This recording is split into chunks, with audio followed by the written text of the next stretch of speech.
Today we are going over the audition etudes for the Clear Creek ISD high school auditions for 2025. The first etude that we're going over is at the top of the page. It is the C minor etude written by Siegfried Karg-Ehlert. This comes from the Mary Karen Clardy Flute etude book that all the TMEA etudes are, the all region etudes are pulled from.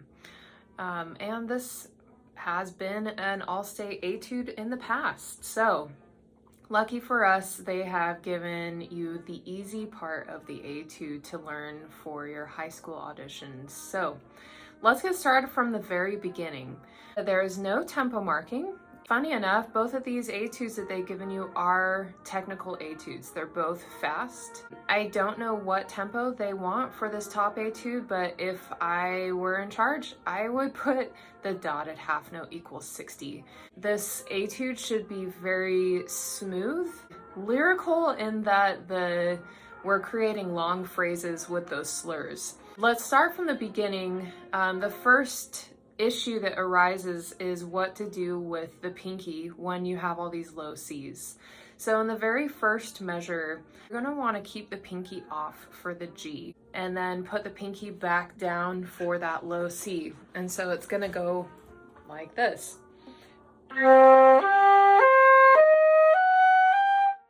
that makes the sound really smooth and that you don't have noise between the C and the G.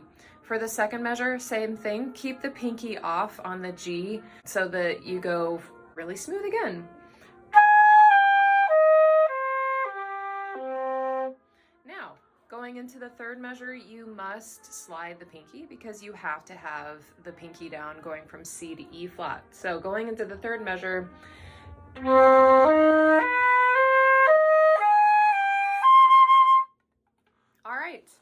on to the next bit here.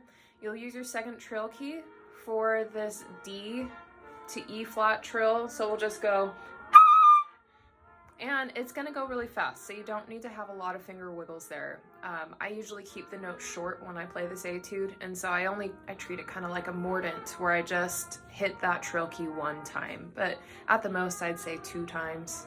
As you're going through the next 3 measures, bring out beat 1 in each of those measures because we've got a diminuendo on those measures. So beat 1 nice and strong.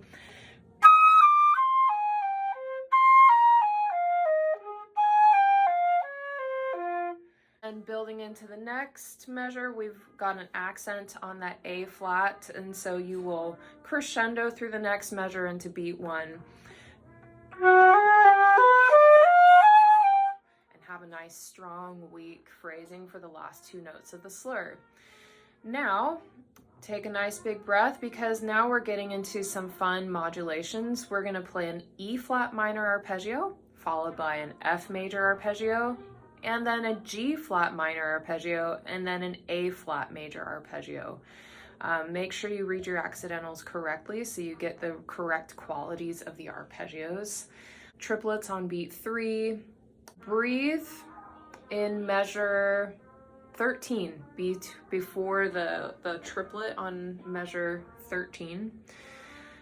Then for our last 4 measures, we have a hemiola. A hemiola is when you're kind of changing the meter, the feel of the music. So we're in 3/4 time, and over measures 14 and 15, if we followed the same pattern as before, we'd feel like we've got 6 notes in a group. Now we're changing it to feel like we have 4 notes, 4 notes, 4 notes. Instead of 2 groups of 6, we have 3 groups of 4. And so we call that a hemiola. It's this 2 against 3 or 3 against 2 effect. And so play that.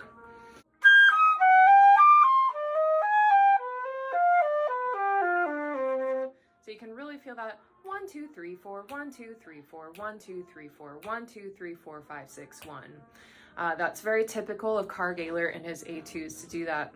Just for details, if you are a B flat thumb lover like myself, I started learning the flute in middle school band, and so B flat thumb was my go-to for a long time, and it took a lot of work to get good at using the 1 and 1 B flat thumb. In this etude, we want to always try to not slide the thumb. And so where possible, we avoid thumb sliding. So at the beginning of the etude, you're gonna wanna make sure your thumb is on the B key because you only have B natural in the first 3 measures.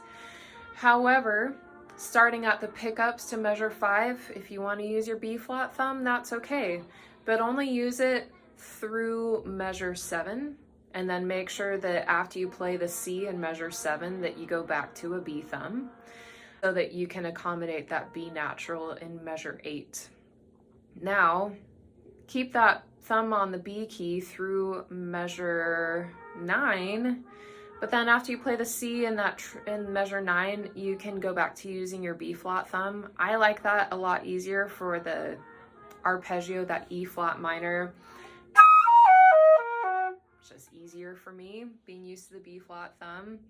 I think that's okay. Now measure 11, you're gonna wanna switch back to the B thumb so that you can hit that high G flat with the correct thumb down. If you've got the thumb on the B flat key for high G flat, it doesn't sound good, so let's not do that. And then you'll keep your thumb on the B key throughout the remainder of the etude to accommodate the B naturals. Because we're in the key of C minor, we see lots of B naturals because the B natural is the leading tone for C. And so you can expect in the key of C minor to see lots of B naturals, even A naturals at times. So that is a general quick overview of this etude. Lucky for all my high school students, this really isn't that hard. It's going to take just a little bit of work. As far as learning and practicing this, I highly recommend learning it by chunking by measure, playing 6 notes at a time, followed by a rest. If you make a mistake, you don't have to go back to the beginning or the beginning of the line. Just repeat that measure until you feel like you're not making the mistake anymore. Play it more times correctly than incorrectly.